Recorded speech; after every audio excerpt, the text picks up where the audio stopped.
සිංහල හොඩි අකුරු කීයද? 60 62යි 60යි ඉංග්‍රීසි හොඩි අකුරු කීයද? 2 ඇයි දෙන්න ඉන්නේ? එක්කෙනෙක්ට පේනවා අනිත් එක්කෙනා දකිනවා. එක්කෙනෙක්ට ඇහෙනවා අනිත් කෙනා අහනවා. එක්කෙනෙක්ට කියවෙනවා අනිත් කෙනා කියනවා. එක්කෙනෙක්ට හිතෙනවා අනිත් කෙනා හිතනවා. කවුද වැදගත්? කතෘකාරකද කර්මකාරකද? කවුද වැදගත්? බල්ලද නැට්ට වනන්නේ නැට්ටද බල්ල වනන්නේ? නැට්ට බල්ල වනන්නේ. දැකලා තියෙනවද එහෙම නැහැ? එහෙනම් පුතේ ඇයි ඔයාලට ඔයා මූලික වෙලා මේ સિદ્ધාන්ත ටික කරන්න බැරි? ඇයි ඔයාට දකින්න බැරි? හැමෝටම පේන ලෝකේ යුනික් කෙනෙක් වෙනවා, වෙනස් කෙනෙක් වෙනවා. හැමෝටම පේනවා මම දකිනවා.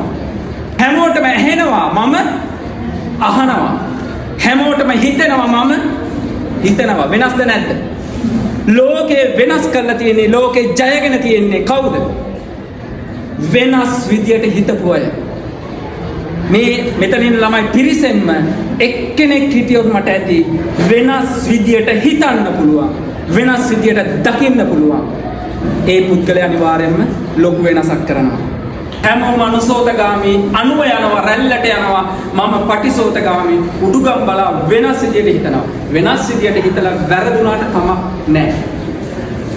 ඒ වැරදීම් තමයි කවදක හරි බව සාර්ථක කරන්නේ. හරි. සිංහල හොඩි අකුරු කීයද? 60 62යි 60යි ඉංග්‍රීසි හොඩි අකුරු කීයද? 2 ඇයි? ජාතිය මොකද්ද?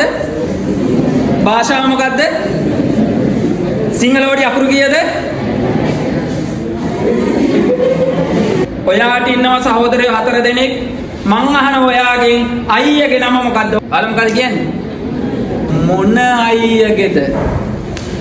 එහෙනම් ඔයගලන්ට මං ක්ෂණයෙන් තහවුරු කරා නේද ඔයගොල්ලෝ හිතන විදිහ වෙනස් කරලා නැහැ කියලා.